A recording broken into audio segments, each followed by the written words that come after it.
அமெரிக்காவில் கொடிகட்டி பறக்கும் தமிழர்களில் ஒருவர் திரு கணேஷ் ராதாகிருஷ்ணன் அவர்கள். சார், நீங்க சாதாரண மனிதர் கிடையாது. மிகப்பெரிய company Rolls Royce, Johnson and Johnson போன்ற உயர்ந்த கம்பெனி, இன்னும் வேர்ல்டு பேங்க், இந்த மாதிரியான நிறுவனங்களுக்கு ஐடி அட்வைசர். ஒரு படி மேல எல்லாரும் ஐடியில் வேலை செய்வாங்க, புது கம்பெனி ஆரம்பிப்பாங்க. பட் நீங்க மிகப்பெரிய நிறுவனங்களுக்கு ஐடி அட்வைசரா இருக்கீங்க, நிறைய பேட்டன்ஸ் வச்சிருக்கீங்க, $1 பில்லியன் ஃபர்ம் நீங்க ரன் பண்ணிட்டு இருக்கீங்க, பல ஆயிரம் கோடிகள். அதை நீங்க உலகமறிந்த தமிழர். தந்தி டிவி வாயிலாக நீங்க தமிழக மக்களிடம் பேசுவதற்கு ஒப்புக்கொண்டமைக்கு முதல்ல மிக்க நன்றி சார். உங்களுக்கு நன்றி. நாமளும் வெற்றி பெறணும். நாமளும் திரு கணேஷ் ராதாகிருஷ்ணன் அவர்களை போல வர முடியலனாலும் அட்லீஸ்ட் ஆரம்பிக்கணும். எதிர்காலம் நமக்கு எப்படி இருக்கணும், அந்த மாதிரி மாணவர்களுக்கும் அவர்களுடைய பெற்றோர்களுக்கும் உங்களுடைய செய்தியை. ரொம்ப நன்றி. First of all Salim, Thanthi TV நாங்கள் விரும்பி பார்க்குற ஒரு சேனல். உங்கள் ப்ரோக்ராம்லாம் டெஃபினட்டாக இந்தியாவுடைய வளர்ச்சியில் தமிழ்நாடு முக்கியமாக, நம்ம பேரண்ட்ஸ் எடுத்துக்கிட்டிங்கன்னா நானும் தமிழ்நாட்டை சேர்ந்தவன், சென்னையை சேர்ந்தவன் தான். படிப்புக்கு ரொம்ப இம்பார்ட்டன்ஸ் கொடுப்பாங்க.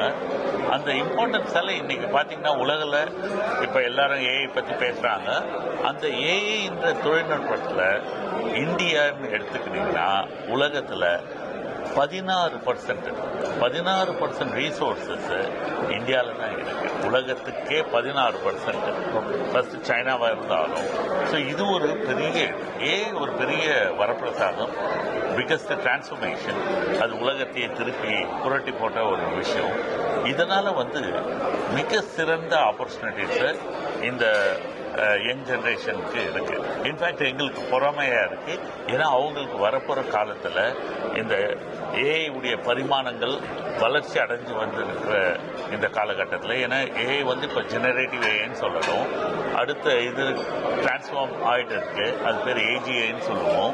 அதுக்கப்புறம் ஏஎஸ்ஐன்னு ஒன்று இருக்கு, சூப்பர் இன்டெலிஜென்ஸ். இது ஆர்டிஃபிஷியல் ஜெனரல் இன்டெலிஜென்ஸ், அப்புறம் சூப்பர் இன்டெலிஜென்ஸ், அப்புறம் ஓஐன்னு சொல்லுவோம், ஆர்கனைஸ்டு இன்டெலிஜென்ஸ். அதுக்கப்புறமா வர்றது குவாண்டம் கம்ப்யூட்டிங். ஸோ இவ்வளோ நிகழ்வுகள் இந்த வரப்போகிற காலங்களில் வர்றதால இது அதாவது முன்ன ஒரு இன்ஃபோசிஸ் மாதிரி ஒரு நிறுவனத்தையோ, காக்னிசன்ட், விப்ரோ மாதிரி ஒரு நிறுவனத்தை நிறுவனத்துக்கு கடுமையாக உழைச்சி பெரிய காலகட்டங்கள் தேவை. ஒரு 20 வருஷம், 25 வருஷம், 30,000 பேர் வேணும். இன்னைக்கு அந்த மாதிரி ஒரு கம்பெனியை 30 பேரை வச்சு நிறுவனம்.